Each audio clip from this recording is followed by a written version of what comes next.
Politisi PKS semprot Kemendikbud Ristek. Solusi untuk guru honorer sampai saat ini belum ada. Saya ini merasa sebagai anggota DPR RI, rapat-rapat seperti ini sebetulnya tidak diperlukan. Kita menghabis-habiskan waktu saja. Di daerah itu panjang sekali, Bu. Sudah dilumuskan lulus, lalu ada SK, habis ada SK ada pelantikan, habis ada pelantikan ada formasi, habis ada formasi nggak tahu kapan gajinya. Ini apa perencanaan kita semacam ini? Apa yang terjadi sebetulnya dengan negeri kita ini? Kenapa persoalan-persoalan teknis seperti ini harus dilakukan oleh aparatur birokrasi negara kita yang puluhan tahun? Kita sudah merdeka berapa puluh tahun, masih begini saja birokrasi kita. Ini masalah menyangkut kemanusiaan. Sekarang sudah banyak orang menangis. Masyarakat membantu negara, bukan negara yang membantu masyarakat. What? Indonesia sejak dulu kala tetap dipuja-puja bangsa. Ini kan kebahagiaan kita semua. Tapi kalau kemudian menjadi masalah, saya sampaikan kepada Pak Menteri kemarin, ini anti klimaks.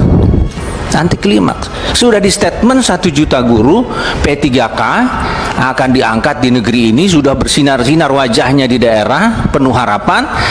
Lalu kemudian yang terjadi adalah ya tidak sesuai target. Seharusnya dimulai dari kita sama-sama memahami tata negara kita di era reformasi, di mana ada otonomi daerah. Jadi pemerintah pusat harus sadar bahwa sekarang ini di era reformasi pemerintah daerah mempunyai peran besar dalam proses bernegara ini, dalam implementasi program-program dari pusat. Seharusnya formasi guru ASN P3K yang diajukan daerah itu dilakukan di awal pada waktu perencanaan, bukan di statement dulu 1 juta berdasarkan perbicaraan bahwa ini. Jadi kelihatan bahwa kita ini NKRI, kita punya rencana, kita ingin bahagiakan guru-guru kita, mencerdaskan kehidupan bangsa, kita paham tata negara. Panggil kepala daerah, konsolidasi dulu dengan Menteri Keuangan, panggil juga kebutuhannya, DAU-nya harus berapa, dengan Kemendagri, dengan Menpan RB, dikoordinasikan peraturan perundangannya seperti apa, baru umumkan. Kita sekarang ini baru tahap pertama 500 sesuai formasi yang diajukan oleh daerah. Terima kasih pimpinan. Assalamualaikum warahmatullahi wabarakatuh. Yang saya hormati dari Kementerian Pendidikan, Prof. Nunu dan Pak Tanto serta jajarannya, saya apresiasi bahwa kita alhamdulillah pada hari ini mendapatkan data yang detail sekali ya, dan ini membantu kita semua untuk mencari solusi bersama. Namun demikian, saya harus sampaikan di sini Bapak Ibu sekalian bahwa permasalahan kita ini ya sebenarnya tidak perlu terjadi kalau perencanaannya matang.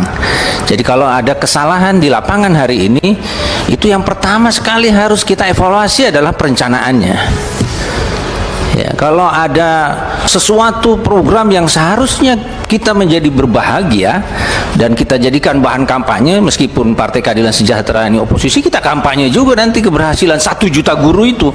Apalagi yang dalam koalisi ini akan senang sekali kalau berhasil. Yang sayangnya lagi, yang saya lebih perih lagi adalah ini permasalahan kita dari guru honorer terdahulu sudah berperiode-periode, dan kita mengira dengan P3K ini akan menjadi solusi, ternyata tidak juga.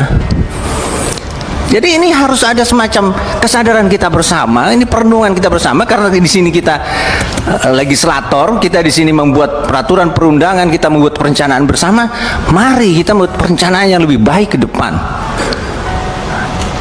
Ya, saya mohon maaf saya bicara seperti ini. Saya tidak mau bicara perintil-perintil. Kalau saya bicara perintil-perintil juga banyak lagi. Di daerah itu panjang sekali, Bu. Sudah dilumuskan lulus, lalu ada SK, habis ada SK ada pelantikan, habis ada pelantikan ada formasi, habis ada formasi nggak tahu kapan gajinya. Ini apa perencanaan kita semacam ini? Apa yang terjadi sebetulnya dengan negeri kita ini? Kenapa persoalan-persoalan teknis seperti ini harus dilakukan oleh aparatur birokrasi negara kita yang puluhan tahun? Kita sudah merdeka berapa puluh tahun, masih begini saja birokrasi kita. Apa kerja kita, kinerja kita? Bagaimana ini? Mohon maaf saya bicara, ini masalah menyangkut kemanusiaan. Komisi 9 DPR RI lakukan rapat dengar pendapat dengan Kemendikbudristek RI membahas terkait pengangkatan honorer menjadi PPPK. Kalau begitu kan klop, tidak akan ada masalah seperti ini.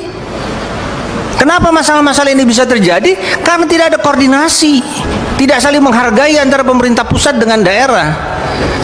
Kalau pemerintah pusat dari awal menyadari tentang tata negara kita ini, di era otonomi daerah ini, kita bisa membuat perencanaan bersama tanpa harus terjadi perdebatan yang tidak ada akhirnya ini. Saya ini merasa sebagai anggota DPR RI, ini rapat-rapat seperti ini sebetulnya tidak diperlukan. Kita menghabis-habiskan waktu saja. Ya, kenapa kita membuat perencanaan yang seperti ini? Kalau tidak matang perencanaannya, jangan umumkan dulu. Ya, semuanya dimatangkan dulu dari hulu ke hilir tadi. Bukan hanya masalah hulu, sampai ke hilirnya rapikan semua, baru umumkan kepada publik. Rakyat tenang, senang, bahagia. Kita juga anggota DPR tidak perlu rapat-rapat seperti ini terus. Sekarang sudah banyak orang menangis karena ketidakjelasannya. Saya terharu, guru-guru kita itu sabar sekali. Sabar sekali. Mereka tidak protes, tidak melakukan gugatan hukum. Mereka menunggu saja, ya gimana baiknya. Kami nggak apa-apa. Saya dari tempat ke tempat, saya ketemu guru-guru. Iya, kami berdasarkan musyawarah kami tempatkan saja meskipun dia belum jelas formasinya. Ya kami gaji bersama-sama iuran supaya dia bisa dapat ongkos berjalan ke sekolah. Itu penyelesaian kekeluargaan di masyarakat. Masyarakat membantu negara, bukan negara yang membantu masyarakat. Jadi Bapak Ibu sekalian, saya mohon, ini cukup kita membuat perencanaan berbangsa, bernegara sesuai ketatanegaraan kita, Undang-Undang Dasar tahun 1945, pahami bersama. Politisi PKS murka atas perlakuan terhadap para honorer. Terima kasih pimpinan. Assalamualaikum warahmatullahi wabarakatuh. Yang saya hormati dari Kementerian Pendidikan, Prof. Nunu dan Pak Tanto beserta jajarannya, saya apresiasi bahwa kita alhamdulillah pada hari ini mendapatkan data yang detail sekali, ya, dan ini membantu kita semua untuk mencari solusi bersama.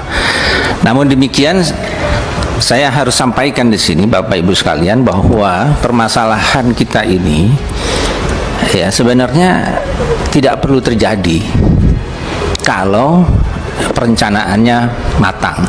Jadi kalau ada kesalahan di lapangan hari ini, itu yang pertama sekali harus kita evaluasi adalah perencanaannya. Ya, kalau ada sesuatu program yang seharusnya kita menjadi berbahagia dan kita jadikan bahan kampanye, meskipun Partai Keadilan Sejahtera ini oposisi, kita kampanye juga nanti keberhasilan 1 juta guru itu. Apalagi yang dalam koalisi ini akan senang sekali kalau berhasil.